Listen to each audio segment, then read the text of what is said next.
Welcome back guys. Last video में हम लोग डिस्कस कर रहे थे meeting of board and its powers. उसमें section 183 that is contribution to national defence fund तक हम लोगों का हुआ था। उसके बाद ये वाला वीडियो में we will be starting with our section 184। This is a very important section, disclosure of interest by interested director. इसमें देखो दो कैटेगरी का डिस्क्लोजर होते हैं, एक तो जनरल डिस्क्लोजर एंड नीचे हम लोग देखेंगे specific disclosures. Now general disclosures, a director shall disclose his interest in any company, firm और other association including his share holdings. तो ये जो जनरल डिस्क्लोजर है ना, this is with respect to share holdings. या अभी क्या क्या डिस्क्लोज करना होगा? Needs to disclose at first board meeting in which he participates, thereafter first board meeting of every financial year, and when there is a change at the first board meeting after such a change he shall disclose by he shall disclose his interest by a written notice in form MBP1 disclosed at board meeting held after the notice, and this disclosure document needs to be kept at registered office of a company for a period of 8 years from the end of the financial year, kept in the custody of a CS, और जहाँ पे CS नहीं है, any other person as authorized by the board. Yeah. Next is specific disclosures. When he is interested in a contract or arrangement. अभी ये जो specific disclosure है, this is with respect to any contract or arrangement. General disclosure is with respect to shareholdings and specific is with respect to any contract or arrangement. With a body corporate in which such a director including other directors holds greater than 2% of shareholdings, or with a body corporate where the director is a promoter, director, CEO or manager, or with a firm in which the director is a partner, owner, member, needs to disclose the interest at the meeting in which the contract will be transacted for the first time. He shall not participate, he shall not participate or vote in such meeting. In case of a private company, that is again subject to 137(92). 137(92) का क्या मतलब है? Financial statement and annual return में no default the director can participate after disclosure of interest. तो private limited के case में वो participate कर सकता है, can vote, also he can participate in that meeting. For section 8 companies, again this is subject to 137 and 92. The provision of 184 will apply only with respect to related party transactions. देखो, only with respect to related party transactions under section 188 where value of contract exceeds 1 lakh. तो section 8 company के case में सारा transaction cover नहीं होते, only related party transactions above 1 lakh. A contract is voidable at the option of the company if the director does not disclose interest or participates in the meeting. मतलब वो director ने कोई violation किया है, यहाँ पे क्या बोल रहा है? Violation by the director. अभी डायरेक्टर दो तरीके से वायलेशन कर सकता है, एक तो डज नॉट डिस्क्लोज एक पॉइंट है, और दूसरा ही पार्टिसिपेट्स। ये सेक्शन का वायलेशन का कुछ स्पेसिफिक पेनल्टीज है। Director is liable for ₹1 lakh penalty. Section 184 is not applicable if the director along with other directors does not hold securities of the other company। देखो, section 184 apply नहीं होंगे if the director along with other directors does not hold securities of the other company not in excess of 2% of paid up share capital of the company. Okay, our next section is section 185, loan to directors. This is also a very important section guys. Section 184 and 185 से repetitively questions पूछे जाते हैं exam में, and hence these are the very important sections. Section 184, 185 and 186 these are 3 big sections. ये chapter में ना basically 4 big sections are there.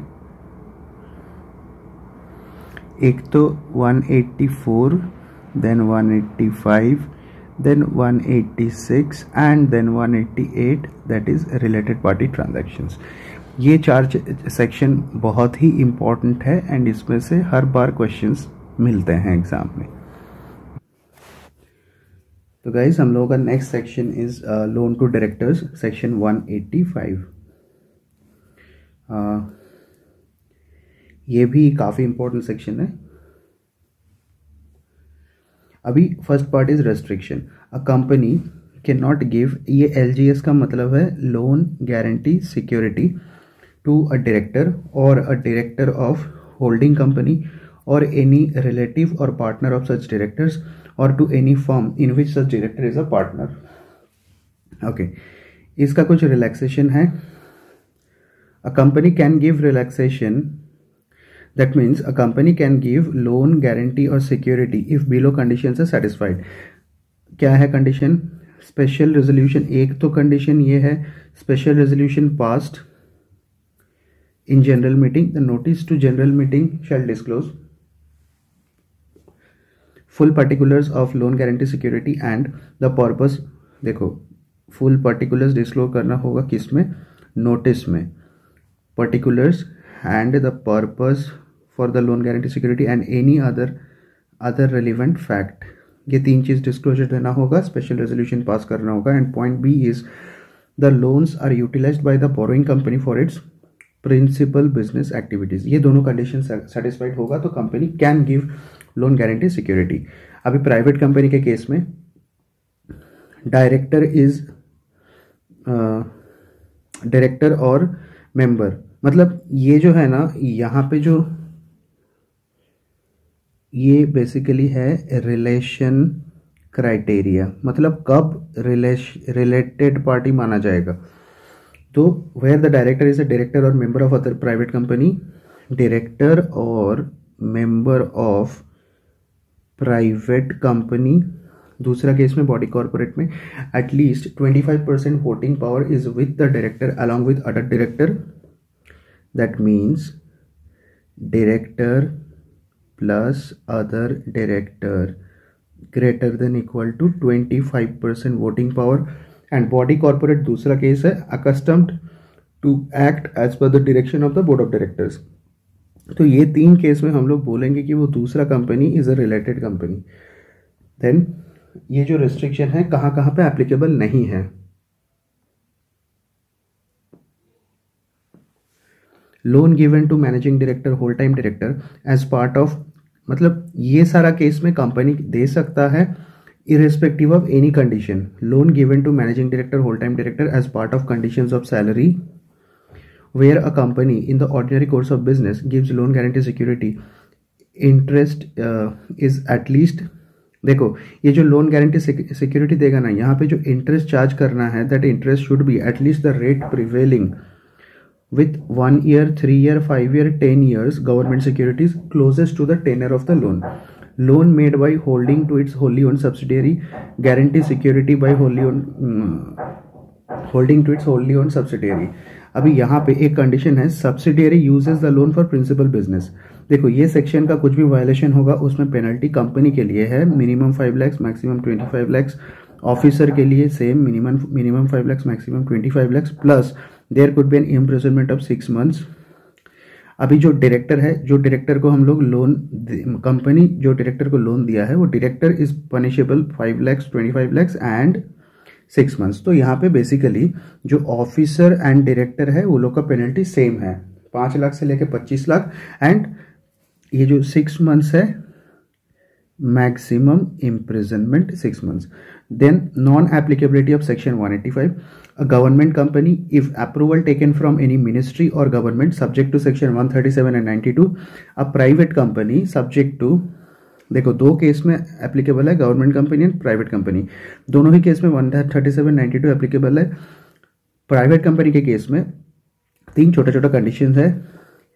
In share capital no body corporate has invested, borrowings should be less than, देखो 2 times of paid up share capital और ₹50 crore.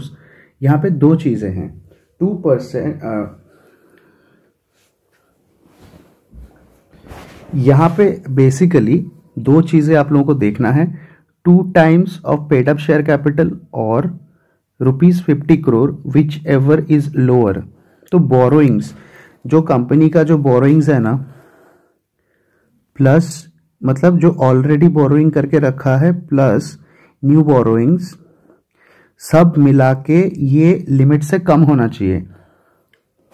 And third point is no default in repayment. तो private company अगर ये तीनों condition satisfy कर देता है, in that case ये सेक्शन 185 एप्लीकेबल नहीं होता है. गवर्नमेंट कंपनी अगर मिनिस्ट्री से अप्रूवल ले चुका है तो वो केस में नॉट एप्लीकेबल है. Third case is Nidhi company.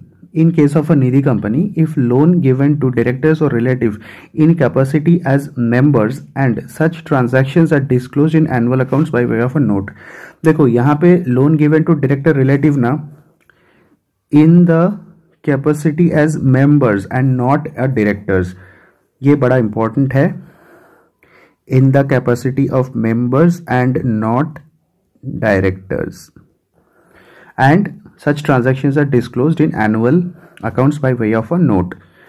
Next हम लोग करने वाले हैं, this is a very big section, loans and investment by a company. ये जो सेक्शन है ये प्राइवेट कंपनी पब्लिक कंपनी दोनों के लिए एप्लीकेबल है. And this is a very important section as far as your examinations are concern, right? हाँ, okay. So section 186 is all about where a company gives loans and make investments. देखो यहाँ पे ये section को 4 part में मैंने divide किया है. First part is investment permitted through 2 layers of investment company. Second part is limit on the quantum of loans and investment made by the company. Third part is prior approval by a special resolution is required if exceeding limit. Fourth part is other provisions. Other provisions में क्या है? Disclosures to members, unanimous board meeting resolution, rate of interest of the loan, maintenance of register, non-applicability of section and penalty. So first part पहले start करते हैं. Investment permitted through 2 layers of investment companies. A company is not allowed to make investment through more than 2 layers of investment company. अभी यहाँ पे 2 layer क्या है वो समझते हैं. देखो ये कंपनी A है, ये कंपनी B है. मतलब कंपनी B इज अ, यहाँ पे company A is the holding company, company B is a subsidiary. ये फर्स्ट लेयर सब्सिडियरी हुआ. कंपनी B का 3 सब्सिडियरी है, E, company C and company F. देखो गाइज ये अपना सेकेंड लेयर हो गया. अभी ये भी सब सब्सिडियरी है and company C, E, C, F ये लोग आपस में फेलो सब्सिडियरी कहेंगे. बट यहाँ पे जो third layer that is second layer के बाद कंपनी C का समझो कोई और एक सब्सिडियरी है दैट इज कंपनी D. ये थर्ड लेयर ये अलाउड नहीं है. तो अपना जो ये जो डॉटेड लाइन है यहाँ तक इन्वेस्टमेंट्स कंपनी अलाउड है. ओके हाँ, इसमें देखो मैंने एक चीज डाल के रखा है, means horizontally allowed and vertically not allowed. This section prevents diversion of fund. अभी ये सेक्शन का मोटिव क्या है? To prevent the management from diverting the funds, to protect the interest of share holders from management fraud. Protect the interest of share holders from management fraud. अभी investment company किसको बोलते हैं उसका definition है. Investment company is a company whose principal business is acquisition of shares, debentures, securities और in such a company greater than 50% of assets are in the form of shares, debentures, securities, or greater than 50% of income is investment income, right? Okay. Exception to above two-layer rule, that is, can invest more than 2 layers where acquisition of a company outside India and law of such country allows investment greater than 2 layers. ये एक condition है. देखो ये basically this is remote possibility of this, क्योंकि कोई भी country ऐसा allow नहीं करता है. Subsidiary company can form an investment subsidiary for the purpose of any legal requirement. 2 condition है, एक तो acquisition of a company outside India and law of such country allows investment greater than 2 layers, and subsidiary company can form an investment subsidiary for the purpose of any legal requirement. अभी ये जो third layer है ना,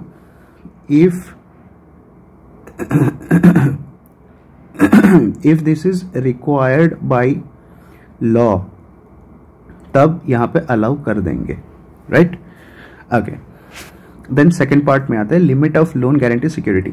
no company shall give any loan to any person और body corporate, give any guarantee security in connection with a loan to any person or body corporate, acquire subscription or securities of any body or corporate. देखो ये section, this section revolves around 2 words.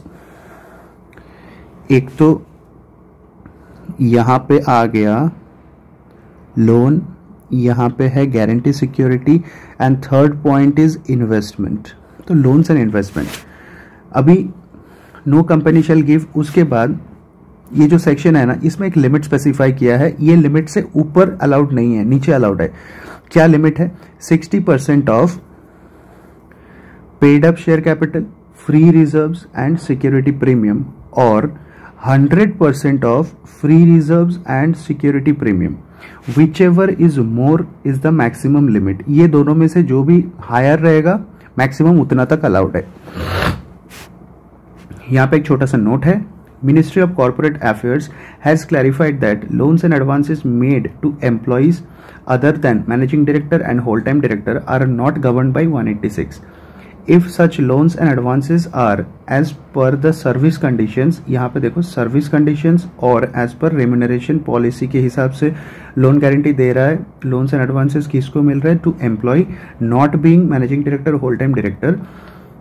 If such a loans and advances are as per the service condition or as per remuneration policy, तब ये चीज section 186 के limit में fall नहीं करता है.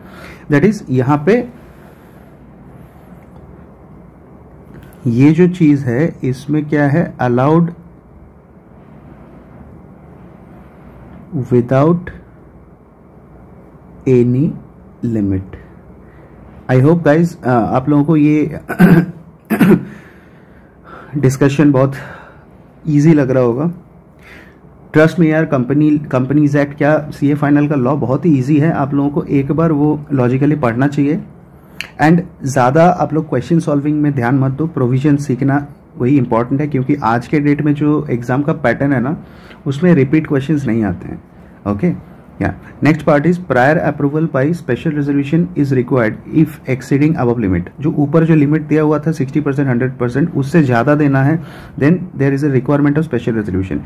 If including all existing loans, investments, guarantees, security, the aggregate exceeds above limit, then no investment, loans, guarantees, security cannot be made unless a special resolution is passed in general meeting.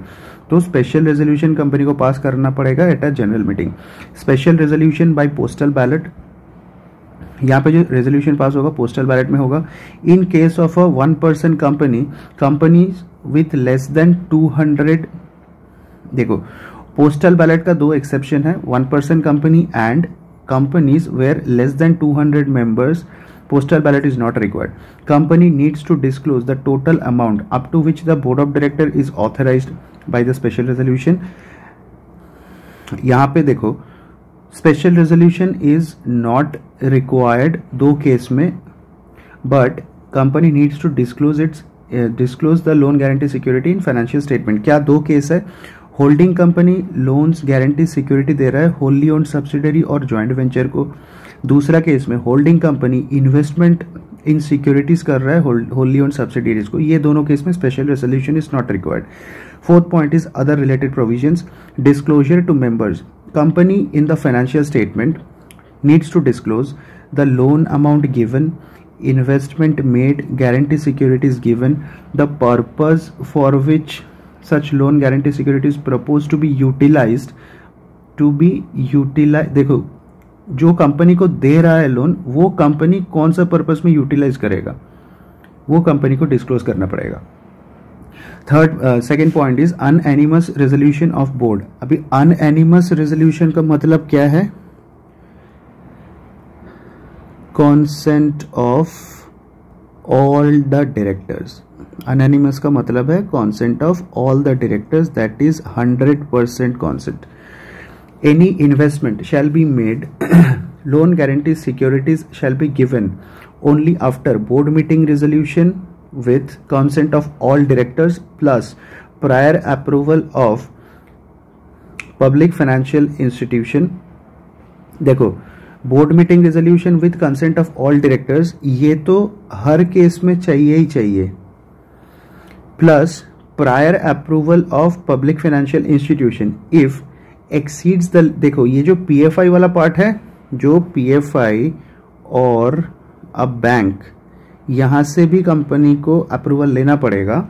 If exceeds the above limit, जो 60% 100% वाला limit है, एक तो वो exceed कर रहा है, and दूसरा case there is a default in repayment of instalment और इंटरेस्ट ऑन एनी लोन. ये दोनों केस में कंपनी को additionally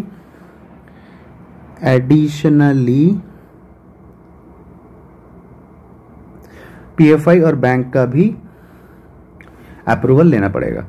third point is rate of interest of loan. A loan shall be given at a rate is not lower than prevailing yield of 1 year, 3 year, 5 year, 10 year government security closest to the tenor of the loan. In case of tax-free government bonds, the yield can be greater than government securities. This section is not applicable, that is the ROI wala section is not applicable to a section 8 company subject to 137(92) where greater than or equal to 26% of paid up share capital is held by central government, state government, central government plus state government jointly, and such a company is engaged in industrial research and development program as stated in its object clause of memorandum of association. अभी ये जो rate of interest वाला part है, this section will not applicable to a section 8 company subject to. देखो क्या क्या condition है, 137(92) का डिफॉल्ट नहीं होना चाहिए. सेकंड कंडीशन, ये कंडीशन नंबर 1 है. अभी कंडीशन नंबर 2 क्या है? Greater than equal to 26% of paid up share capital shall be held by central government, state government और CG plus SG together. And third point is such a company shall be engaged in industrial research and development program as stated in its object clause. Fourth point is default with deposits and interest on loan. A company which has made any default in repaying deposits or loans from public financial institutions or bank cannot give any loan guarantee security or cannot make any acquisition until the default is not cured. ये बड़ा ही general सा बात है. Then maintenance of a register. Every company giving loan guarantee security or making investment under section 186 shall maintain a register containing such particulars as may be prescribed. Maintain a register in form MBP2. Enter particulars with respect to loan guarantee security investment within 7 days from the transaction. The register shall be kept at registered office and in custody of a company secretary, and where company secretary is not there in a company, then any other officer as authorized by the board of directors. Then entries in the register shall be authenticated by the company secretary and any other authorized person if no CS authenticated. देखो जो entries है वो authenticated होना चाहिए, CS नहीं तो other officer. Then members can take extracts. देखो members can take extracts on payment of ₹10 per page or any lower amount mentioned in AOA. तो ये वो रजिस्टर के रिलेटेड प्रोविजंस है. Then the penultimate part is non-applicability of section 186, loan guarantee security provided by banking company, insurance company, housing finance company in ordinary course of business made by a company. दूसरा है loan guarantee security made by a company engaged in financing industrial or infrastructure facilities, any investment made by investment company, any investment made in right shares under section 62, government company engaged in defense production, government company not listed where such a company has taken prior approval. देखो ये government company related 2 point है. एक तो government company is engage in defence production, दूसरा government company not being a listed government company where such a company has taken prior approval of ministry और any authority. जो government company का यहाँ पे 2 point है, इसमें 137 एंड 92 एप्लीकेबल है. Okay, then the last part of this section is penalty. मतलब penalty कब होगा? when there is any contravention of section 186, in that case there will be a penalty for company and penalty for officer. Company के case में 25,000 maximum 5 lakh, officer के case में 25,000 maximum 1 lakh and maximum 2 years imprisonment.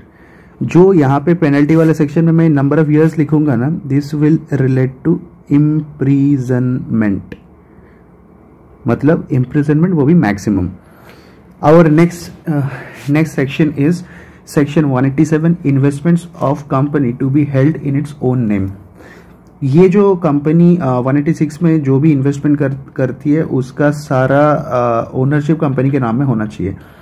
All investments made or held by a company in any property, security or any other assets shall be held in the name of the company. A company may hold shares in its subsidiary in the name of any nominee if it is necessary. ये एक exception है. A company may hold shares in its subsidiary in the name of any nominee if it is necessary. Maintenance of register by a company in case securities are held in the name of a depository and not in their own company name. यहाँ पे देखो, maintain a register in form MBP3 shall enter the particulars of investments not held in the own name chronologically. Shall enter the particulars of investments. क्या enter करना पड़ेगा? Investments not held in the companies name chronologically. Also record the reasons for not holding in its own name. Third point is the register shall be kept at the registered office of the company permanently, kept at the custody of a CS or any other person as authorized by BOD. If there is no CS, entries shall be authenticated by such company secretary or other person. यहाँ पे ये section का कुछ भी violation होगा, in case of a company the penalty is maximum 5 lakhs. In case officer, defaulting officer, the penalty is maximum 50,000.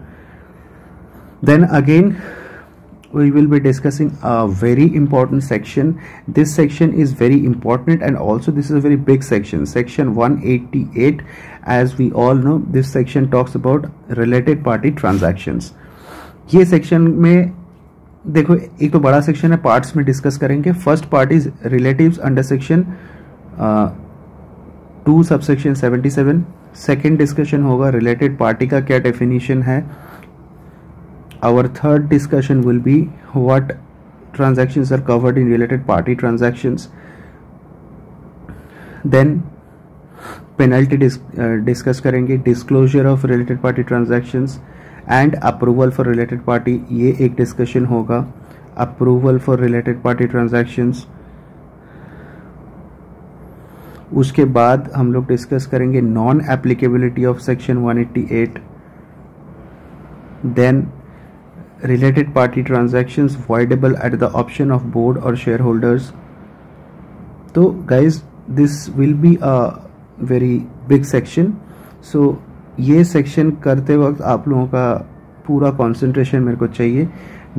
And मैं ये आप लोगों को सजेस्ट करूंगा, जैसे ही ये सेक्शन आप लोग पढ़ोगे वीडियो को पॉज करना एंड ये सेक्शन को एक बार जल्दी से रिवीजन कर लो, right. This will be helping you guys in remembering things. Okay, let us start our biggest section of this particular chapter, relatives under section 2 subsection 77. एक तो देखो relatives के definition में क्या कौन कौन से लोग आते हैं. एक तो self and spouse, then father mother including stepfather and stepmother. नीचे ऊपर तो बड़े लोग होंगे, नीचे son and son's wife, daughter and daughter's husband. Horizontally parallelly जाएगा brother sister including step brother step sister, any Hindu undivided family members, and यहाँ पे जितने भी लोग हैं सबके spouses of everyone. So this will be our coverage of relatives. Second is related party. Company के case में डायरेक्टर की managerial personal and their relatives. A firm, देखो firm in which director manager or their relative is a partner. A private company in which director manager and their relative is a member or director. Then a public company in which director manager is a director plus holds at least 2% of paid up share capital. तो यहाँ पे जो public company का case में इसमें एक additional point है, 2% का पेड अप शेयर कैपिटल भी हेल्ड करना चाहिए. Then fourth point is any body corporate whose board of directors is accustomed to act as per our directors and managers. Next point is any body corporate which is a holding subsidiary associate. देखो last दोनों point body corporate का discussion हो रहा है. First point is body corporate is accustomed to act as per our directors.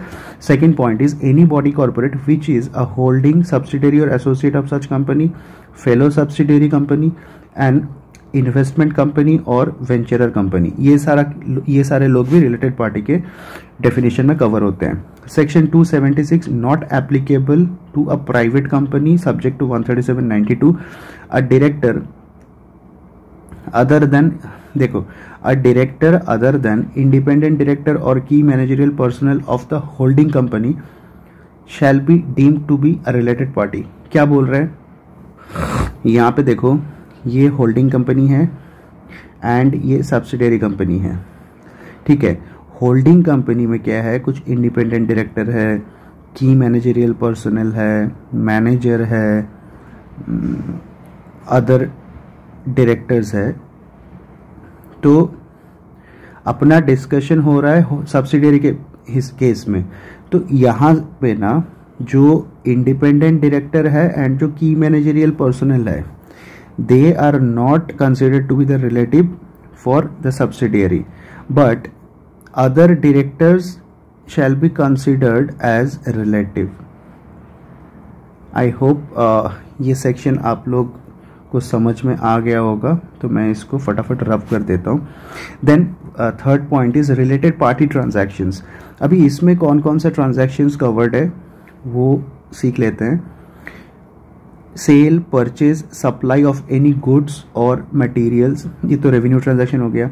Selling and disposing of property, selling disposing of property, leasing of any property, availing rendering services, appointment of any agent, appointment of a related party in a place of profit in the company subsidiary associate company. देखो कोई भी related party को जब कोई company appoint करती है कोई place of profit में, इधर इन द कंपनी, इसको सब्सिडियरी और associate company, such place of profit is held by a director. दो पॉसिबिलिटी है, such place of profit is held by a director, place of profit is held by a person other than a director. जब director के case में receives anything over and above remuneration as a director, being second case में being an individual. देखो other than director मतलब individual हो सकता है, firm हो सकता है, बॉडी कॉर्पोरेट हो सकता है, receives anything from the company. यहां पे क्या था, receives anything over and above the remuneration as a director. यहां पे क्या है, receives anything from the company. अभी ये केस में रिसीव क्या क्या मोड में करेगा, by way of fee, commission, perquisites, rent free accommodation, कुछ भी रिसीव कर सकता है। तो ये हो गया related party appointed at a place of profit in the company holding और subsidiary.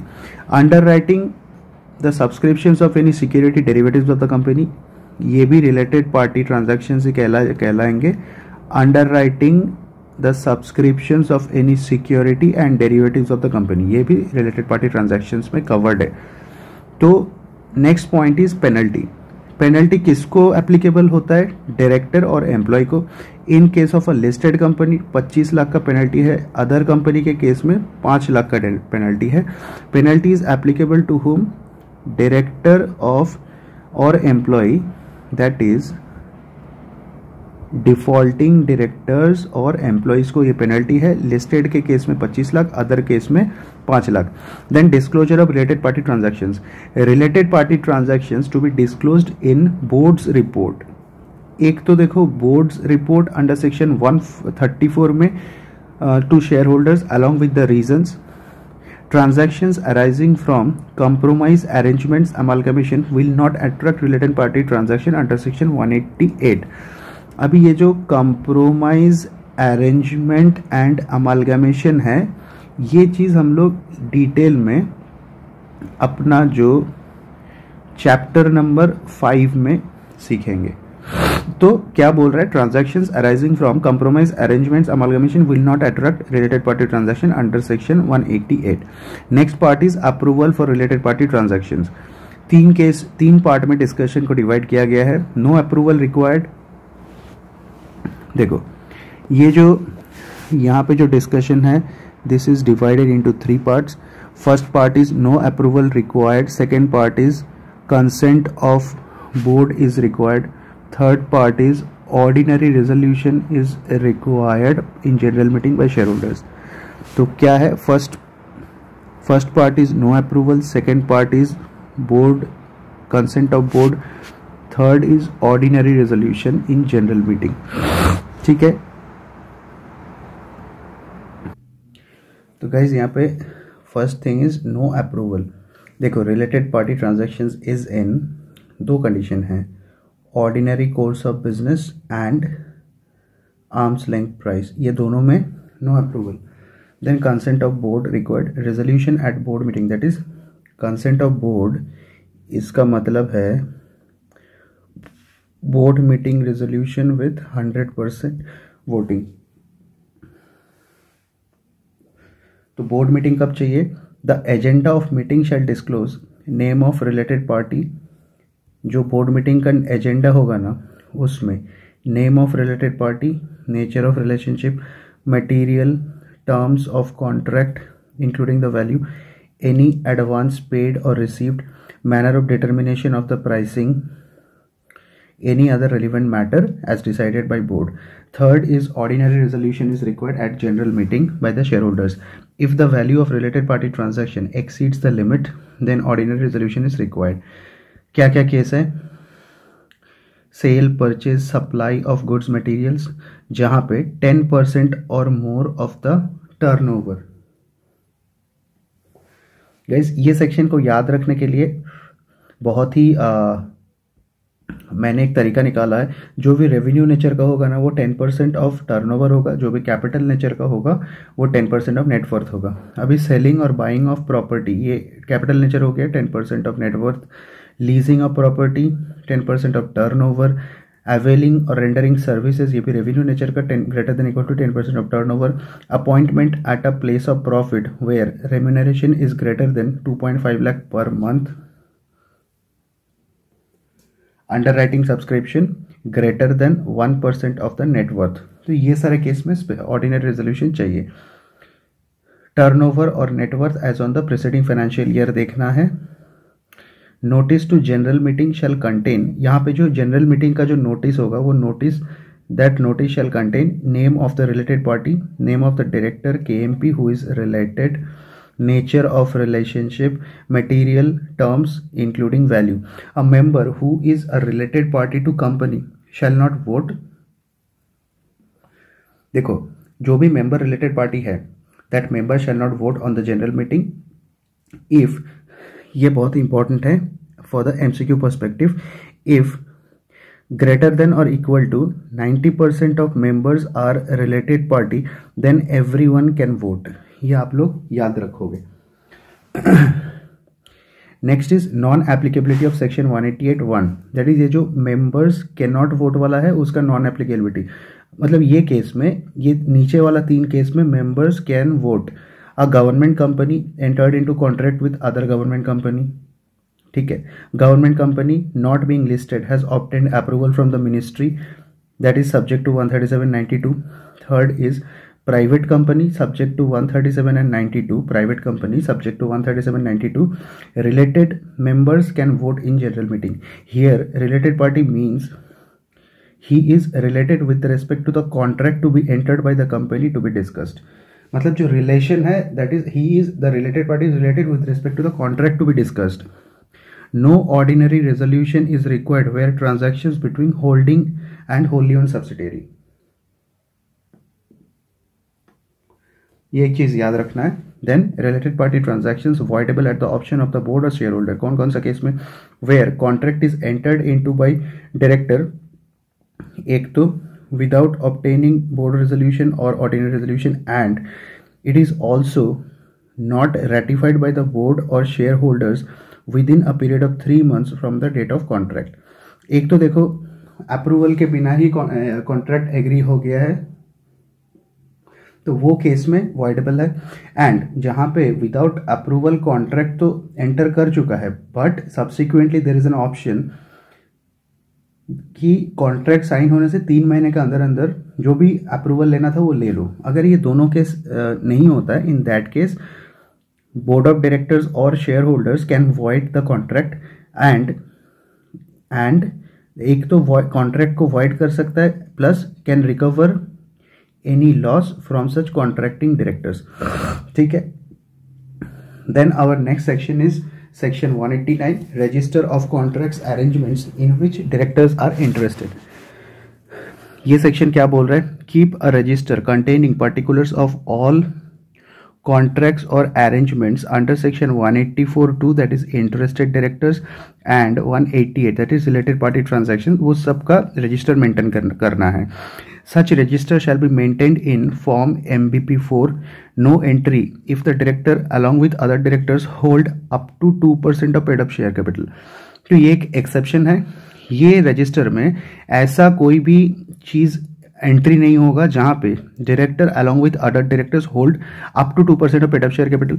Entries to be made chronologically and authenticated by the company secretary. जहां पे कंपनी सेक्रेटरी नहीं है, any other officer as authorized by the board, shall be signed by all directors and kept at board meeting. Every director shall within 30 days of appointment, देखो every director within 30 days of appointment or relinquishment disclose particulars of interest.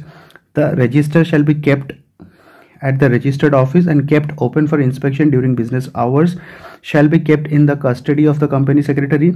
Registered to be produced at each annual general meeting. Members can take extracts within 7 days from the request on payment of fees mentioned by AOA, but maximum up to ₹10 per page. Not to be entered into register if sale, purchase, supply of goods, services or value, देखो sale, purchase, supply of goods and services and where value does not exceed 5 lakh in aggregate in the year. ये case में मतलब यहां पे main अपना word आएगा इमैटेरियल transactions. कोई भी ट्रांजैक्शन अगर इमैटेरियल है तो उसको हम लोग एंटर नहीं करेंगे. फर्स्ट पॉइंट क्या है? Sale, purchase, supply of goods and services where value does not exceed 5 lakh in aggregate in the year. It is entered by a banking company for origin. देखो सेकंड क्या है? Banking company for ordinary course. ये दोनों case में register में enter करना नहीं होगा. ये सेक्शन का कोई भी वायलेशन होगा तो डायरेक्टर्स को पेनल्टी देना पड़ेगा up to 25,000. Next is non applicability of section 189. Section 8 company subject to 137(92). The provisions of section 189 will apply only if transactions with respect to section 188 exceeds ₹1 lakh. ये चीज़ हम लोग ने ऊपर भी पढ़ा है। Next is section 189 contract of employment with managing director और होल टाइम डायरेक्टर। ये section, this section is not applicable to private company. Every company shall maintain details at registered office where contract is in, दो option है, contract is in writing and memorandum setting out terms if contract is not in writing.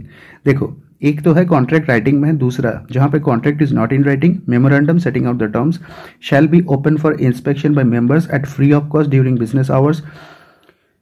ये section का कुछ भी violation होगा, company के case में 25,000 for each default, officer के केस में 5,000 फॉर ईच डिफॉल्ट। यहाँ पे ईच डिफॉल्ट है, no maximum capping is there. Next is section 191 payment to directors for loss of office, no compensation except after specific disclosures and after approval of members in general meeting. देखो, compensation दे सकते हो but only after approval of members in general meeting. A director may receive payment by way of compensation. देखो, compensation for loss of office, अभी loss of office क्यों हुआ, उसको early रिलिंक्विशमेंट हो गया उसका ऑफिस का, मतलब टर्म खत्म होने से पहले ही उसको ऑफिस से निकाल दिया गया। And second is by way of compensation and by way of as a consideration for retirement before expiry of office। ये दोनों केस में दे सकते हो। compensation can be made if it is in limits mentioned under section 202। ये जो 202 वाला part है letter बाद में पढ़ेंगे। no compensation for below circumstances, ये जो नीचे मेंशन किया हुआ सर्कमस्टेंसेस है, यहाँ पे कोई भी compensation नहीं दिया जाएगा। क्या है, एक एक करके देखते हैं। The company is in default in repaying, देखो default in repaying deposit interest, the company is in default in redemption of debentures, the company is in default with any bank, public financial institution, the company is in default of any statutory dues to the government, outstanding statutory dues with employees, outstanding statutory dues with employees workmen, the company has not paid dividends on preference shares or has not redeemed preference shares on due date। ये सारा case में compensation नहीं दिया जा सकता है। If a director has received any amount in contravention to section 189 he shall keep the amount as a trustee of the company, means he shall not use. Penalty, director is liable to ₹1 lakh as penalty for contravention of section 191। next section is section 192। अभी 192 में क्या है, restrictions on non-cash transactions। ये है non-cash transactions with directors। No company shall enter into an arrangement with a director of the company holding subsidiary associate to acquire assets other than cash or the company acquire assets from directors other than cash। मतलब यहां पे दो possibility है, company directors, एक तो company assets acquire करेगा, नहीं तो डायरेक्टर एसेट्स करेगा, मतलब डायरेक्टर एक्वायर करेगा, but non cash transaction allowed नहीं है, मतलब काइंड में कोई भी ट्रांजैक्शन यहां पे अलाउड नहीं होता है। यहां पे एक रिलैक्सेशन दिया गया है, द कंपनी कैन, देखो ये रिलैक्सेशन क्या है, ये बड़ा ही इंपॉर्टेंट है। अरे यार,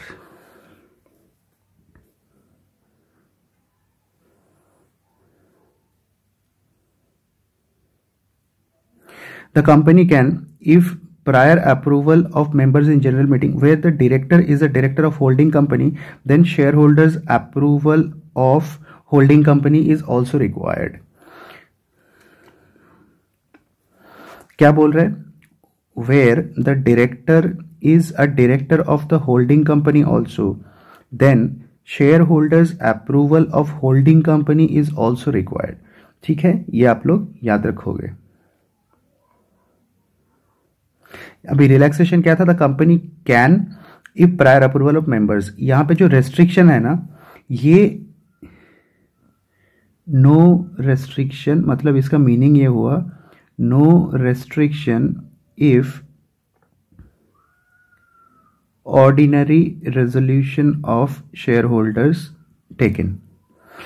next is if section 192 is contravened, यहाँ पे कुछ स्पेसिफिक पेनल्टी है। Contract shall be voidable at the option of the company. एक तो कंपनी कॉन्ट्रैक्ट को वॉइडेबल कर सकता है, और इसका एक्सेप्शन क्या है, if any rights are acquired. देखो कंपनी ने कुछ कॉन्ट्रैक्ट कर दिया है which is a bonafide for values and without, देखो कॉन्ट्रैक्ट एक तो बोनाफाइड होना चाहिए and second is without knowing the violations with section 192। ये दोनों केस में हम लोग इसको वॉइडेबल नहीं करेंगे।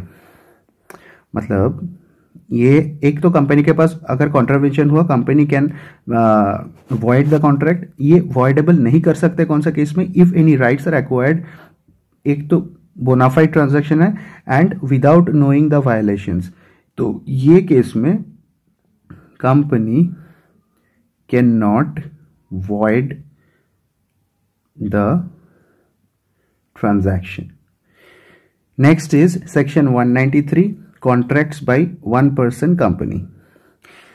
Applies when one person company enters into contract with its sole member who is also a director. कब apply होता है, one person company enters into contract with its sole member who is also a director. Such contract should be in writing.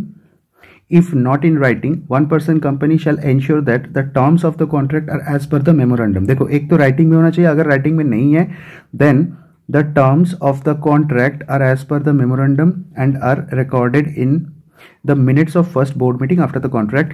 193 is not applicable if contracts are in ordinary course of business. Company shall inform to ROC. देखो company shall inform to ROC before 15 days from the date of contract and record in minutes of meeting of board of directors. क्या बोल रहा है भला, एक बार फिर से पढ़ते हैं। The company shall inform to the registrar before 15 days from the date of contract and record in minutes of meeting of the board. ठीक है, तो गाइज यहाँ पे आके ये चैप्टर दम तोड़ देता है, मतलब खत्म हो जाता है। तो यहाँ पे मैंने एक दो पेज का एक ब्लैंक स्पेस छोड़ा है। आप लोग भी जब नोट्स प्रिपेयर करोगे वहां पे भी एक दो पेज का एक ब्लैंक स्पेस छोड़ देना, बिकॉज यहाँ पे क्या है, बाद में कुछ स्पेशल डिस्कशन करना होगा, कोई एडिशनल पॉइंट, नहीं तो फ्यूचर में आप लोगों का एग्जाम से पहले पहले आरटीपी में कुछ अमेंडमेंट आया ना, तो मैं यहाँ पे ये जो ब्लैंक सेक्शन रखा है 2 पेज का या 3 पेज का, यहाँ पे मैं वो इनकॉर्पोरेट कर दूंगा, सो दैट आप लोग भी इतना स्पेस छोड़ के रखो, बाद में काम आएगा। गाइज आप लोगों का जो सिलेबस है उसका एक मेजर चंक मैंने 2 बहुत ही बड़ा चैप्टर खत्म कर दिया है। तो let us go back to our syllabus part. यहाँ पे देखो हम लोग अभी है ये कंपनी लॉ पार्ट ए में यहाँ पे है, और यहाँ पे हम लोग ने कौन कौन सा चीज खत्म कर दिया है वो एक बार देख लेते हैं। ये जो अपॉइंटमेंट एंड क्वालिफिकेशन वाला पार्ट है ये अपना हो गया है। Then meeting of board and its power, ये जो चैप्टर है ये भी अभी मैंने खत्म कर दिया है। सो गाइज नेक्स्ट लेक्चर में we will be finishing this appointment and remuneration to managerial personnel. So आप लोगों का 30 to 30 मतलब 35 तो कम बोल रहा हूँ, अराउंड 40 मार्क्स का जो सिलेबस है वो यहाँ पे खत्म हो जाएगा अगला वीडियो में। उसके बाद हम लोग मूव ऑन करेंगे पार्ट 2 में। पार्ट 2 में जो inspection, inquiry, investigation, compromise, arrangement, amalgamation and operation mismanagement, ये 3 चैप्टर कर देंगे। तो कंपनी लॉ में से आप लोगों का अराउंड पकड़ के चलो 45 to 50 मार्क्स कवर हो जाएंगे। उसके बाद ये जो पार्ट 3 है अपना winding up foreign companies miscellaneous, ये पार्ट हम लोग लास्ट में उठाएंगे। ये कंपनीज एक्ट का पार्ट 2 के बाद we will be discussing this part B, economic laws. उसमें से भी फेमा छोड़ के बाकी, देखो फेमा तो लास्ट में करेंगे, फेमा छोड़ के बाकी जो एक्ट्स है IBC code, SEBI, PMLA, foreign contribution and ACA, ये 5 एक्ट मैं डिस्कस करूंगा। एंड लास्ट उसके बाद हम लोग आ जाएंगे part 3 companies act, and in the end we will be discussing this FEMA part, right. तो ये हम लोगों का गाइज प्लानिंग होगा। एंड मैं यहाँ पे आप लोगों को एक चीज बता देना चाहता हूं, जो भी आप लोग students who are studying with me on YouTube. देखो आप लोगों के लिए ऑल द क्वेश्चन आंसर्स मैं ये चीज प्रिपेयर कर रहा हूं. Question answers discussion plus past RTP MTP past papers discussion. इसके साथ साथ जो भी आप लोगों का MCQ डिस्कशन होगा plus exam tips and tricks plus writing pattern. तो ये सारा चीज आई विल बी. देखो मैं इसका एक अलग सा कैप्सूल बैच प्रिपेयर कर रहा हूं. तो दिस विल बी चार्जेबल.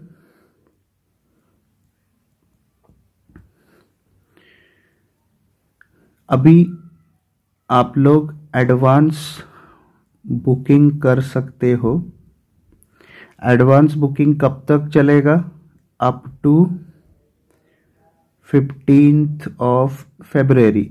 तब तक मैं ये आप लोगों का जो कॉन्सेप्ट डिस्कशन है वो तो फ्री ऑफ कॉस्ट है, वो ख़त्म करा दूंगा. तो जो भी students up to 15th of February booking करेंगे उनके लिए डिस्काउंट रहेगा. ये चीज़ 1500 रुपीज़ में मिल जाएगा. बट whoever जो भी students after 15th of February इसमें रजिस्टर करोगे वो लोगों के लिए this will cost around 2500.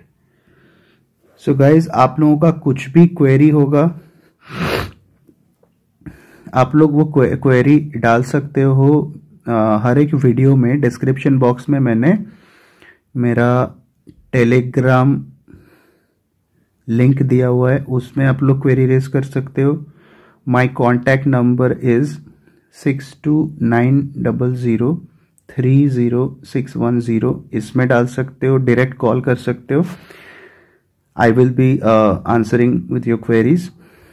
And third option is आप लोग इसमें व्हाट्सएप भी कर सकते हो. And my email ID is kaustavpahari@gmail.com. So this is an announcement I needed to make. ये कैप्सूल बैच है and this will not be a free of cost thing, chargeable रहेगा. देखो बाकी सारा कॉन्सेप्ट तो फ्री ऑफ कॉस्ट ही हो रहा है ना, तो थोड़ा कुछ भी आएगा तो that will be motivation for me. Advance booking up to 15th of February. अब डिस्काउंटेड प्राइस है 1500. After 15th of February the price will be 2500. So guys आप लोगों को कुछ भी इसके बारे में क्वेरीज होगा तो डेफिनेटली आप लोग ये नंबर पे कॉल कर सकते हो, मैसेज डाल सकते हो, नहीं तो Telegram channel is there and this is my email ID. So guys this is it for today's lecture. And अगले वीडियो में we will be starting with the managerial remuneration chapter. और अगर आप लोगों को मेरा ये इनिशिएटिव अच्छा लग रहा है तो डेफिनेटली चैनल को सब्सक्राइब करो एंड कमेंट करके फीडबैक देना मत भूलना. चलो बाय, मिलते हैं नेक्स्ट वीडियो में.